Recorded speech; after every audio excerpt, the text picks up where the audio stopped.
दोस्तों, जहां तक मेवात की सियासत की बात है तो चीफ मिनिस्टर के अलावा तमाम पद आपके पास थे। होम मिनिस्ट्री आपके पास, एग्रीकल्चर मिनिस्ट्री आपके पास, हेल्थ मिनिस्ट्री आपके पास, फाइनेंस मिनिस्ट्री आपके पास, एनिमल हस्बेंड्री आपके पास। मतलब कहने का यह मोटी बात, वजीर आला के अलावा तमाम पद आपके पास मौजूद थे। फिर ऐसी क्या वजह हुई, फिर ऐसी क्या बात हुई कि आप जिम्मेदारी किसी और की तय कर रहे हैं, आप जवाबदेही किसी और से मांग रहे हैं? आपकी पॉलिटिक्स में, आपकी लीडरशिप में ट्रांसपेरेंसी क्यों नहीं? आज हम सवाल पूछ रहे हैं, जवाब दो घोषणा पत्र के जरिए। रमजान साहब बैठे, हमने उनसे भी बातचीत की, और जो भी एमएलए बनकर इस इलाके को गुमराह करना चाहते हैं, ये कहते हैं, दावा करते हैं कि एमएलए बनने के बाद में इस इलाके की तकदीर बदली जा सकती है, तो बहुत बड़ी गलतफहमी के शिकार है और इस इलाके को भी एक तरह से महरूम कर रहे हैं। सबसे बड़ी बात समझने की यहां पर ये दोस्तों कि एमएलए आप बनना क्यों चाहते हैं, और एमएलए बनना इस कौम की तकदीर को, एक किस्मत को नहीं बदल सकता। ये तब बदलाव हो सकता है, तब तब्दीली आ सकती है जब एमएलए इसलिए बना जाए कि अगर जरूरत पड़ी समाज की, अगर जरूरत पड़ी कौम की, अगर जरूरत पड़ो मिल्लत की, तो मैं 1 मिनट में इस्तीफा फेंक दूंगा। आज तक आप देख लीजिए, बड़े से बड़ा नेता जिनको बहुत बड़े बड़े तमगे हमने दे रखे हैं, किसी की इतनी हिम्मत नहीं है कि इस इलाके में अगर समाज की बात हो, कौम की बात हो, तो इतनी हिम्मत कर सके कि ठीक है यार, पार्टी लाइन अपनी जगह, मैं इस्तीफा देने के लिए तैयार हूं। इसी नुहू में जब ये दंगे हुए थे, और मैं पूरे मतलब इसको जज्बात में और जलाल में नहीं कर रहा हूं, बहुत प्रैक्टिकल बात कर रहा हूं। इसी नुहू में जब ये दंगे हुए थे, हम लोग यहां आए और 2 सबसे बड़े नेता और मैं कम से कम 12 से 15 सहाफियों को दिल्ली शहर से यहां लाया कि यार हमारे इलाके में इस तरह की दिक्कत हो गई, आप लोगों को कवर करना चाहिए। मैंने मिलवाया दोनों साहिबान से बुलडोजर बाहर चल रहे थे। मैंने कहा जी आप लोग बाहर जाइए, और उन्होंने भी कहा कि भाई आप बाहर जाइए, आप पब्लिक रिप्रेजेंटेटिव, अगर एक आवाज आप यहां से बुलंद कर देंगे तो सैकड़ों लोग अभी भी आपके पीछे आ जाएंगे। जब आपको जिम्मेदारी मिली, जब आपको मौका मिला, क्यों आपने नहीं किया ये? और स्कूल के टीचर्स की बात आमतौर पर कहते हैं मेवात में ये दिक्कत है। हमारे पास डेटा है, मैं आपको बता रहा हूं, डेटा के मुताबिक कम से कम 100 स्कूल मेवात इलाके में ऐसे हैं जहां पर एक टीचर है और बाकी सारे बच्चे हैं। एक टीचर मतलब 100 बच्चों का एक रेशो है प्रोपोर्शनली, जहां 100 बच्चों को एक टीचर पढ़ा रहा है।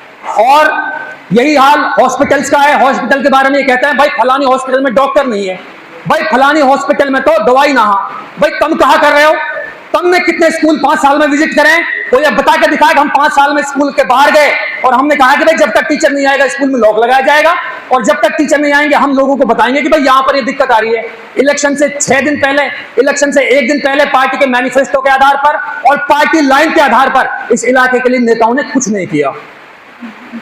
और अब बात ये जिस पे मैं आमतौर पर बातें करता रहता हूं, भाई उलेमा इकराम काबिल एहतराम है, काबिल इज्जत है, इसमें कोई शक नहीं है। अगर आज कोई यूं कह दे कि भाई 9 में कई उलेमा के साथ बेहुरमती होगी, कई उलेमा के साथ कोई ऐसी बात होगी जो ना होनी चाहिए, तो मैं यकीन के साथ कह रहा हूं कि जब भी गांव में बात पहुंचेगी, आपके पीछे हजारों और लाखों लोग यही 9 शहर में मौजूद हो जाएंगे। लेकिन ऐसी बात कह रही, बस 2 मिनट और ले रहा हूं सर, लेकिन ऐसी बात कह रही दोस्तों के उलेमा इकराम और आम लोगों के बीच में गैप बन गया, डिस्टेंस बन गई। भाई नेतान के और आम आदमी के बीच में भी गैप, और उलेमान के और आम आदमी के बीच में भी गैप। फिर दिक्कत कहां आई है? उलेमा इकराम को भाई ये तो हाथ जोड़ के गुजारिश है, इस पर सोचने की जरूरत है कि ऐसे हालात क्यों हुए पैदा और ऐसी नौबत क्यों हुई। और फिर जब दुनिया की बाकी कौमों से आपको एक सबसे बड़ी बात अलग करती है कि भाई मरने के बाद क्या होगा। जब यह बात पे सबन की अकीदत है, सबन की श्रद्धा है कि भाई 30 साल हमारी उम्र होगी, हो सके 30-35 साल और पकड़ा ना भी पकड़ा, अनसर्टेनिटी है। जब अकीदत यह बात पे है कि भाई 30 साल बाद 35 साल बाद अल्लाह ताला के सामने हाजिर होना, फिर दिक्कत कहां आ रही है? उलेमा इकराम भी यह बात है सोचेंगे भाई दिक्कत कहां आ रही है।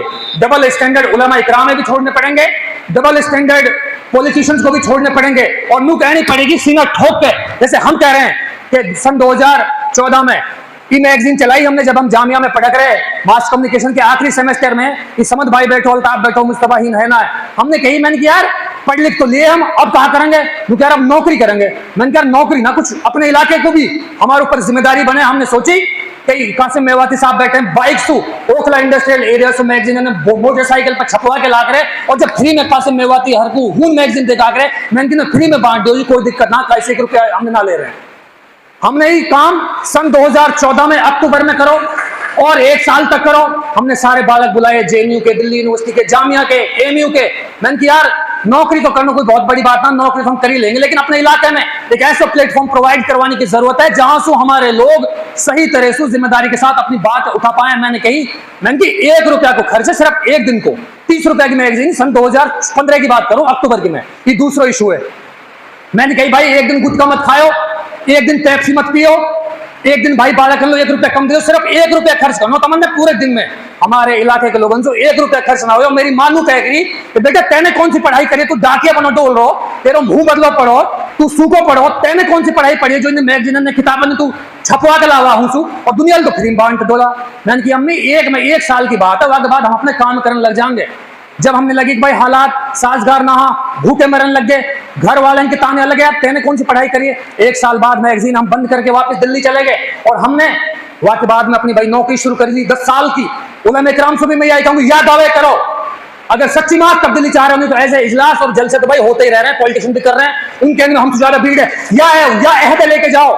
जैसे हम कह रहे हैं कि भाई हमने 10 साल की सहाफत करी है, अगर कोई मेवात इलाके में बता दे कि भाई वासु हमने इंटरव्यू लियो, वासु पैसा लिए, वाकई हमने रिपोर्टिंग करी, वालू पहले सवाल भेज दिए, और 10 साल में यही बात है दोस्तों, अल्लाह हाजिर नाजिर करके कि तनख्वाह के अलावा 1 रुपया ना कमानो और बहुत काम होंगे। अगर रुपया ही कमानो तो इस तरह का ऐड लेना पड़ेगा और लोगों को ये यकीन दिलाना पड़ेगा कि हाँ यार वाकई इनके ऊपर कोई डाउट नहीं किया जा सकता, जो ये बात कह रहे हैं वो हक और सही है। और आखिर में यही शेर कि हम परवरिशे लोहो कलम करते रहेंगे, हम परवरिशे लोहो कलम करते रहेंगे, और जो दिल पे गुजरती है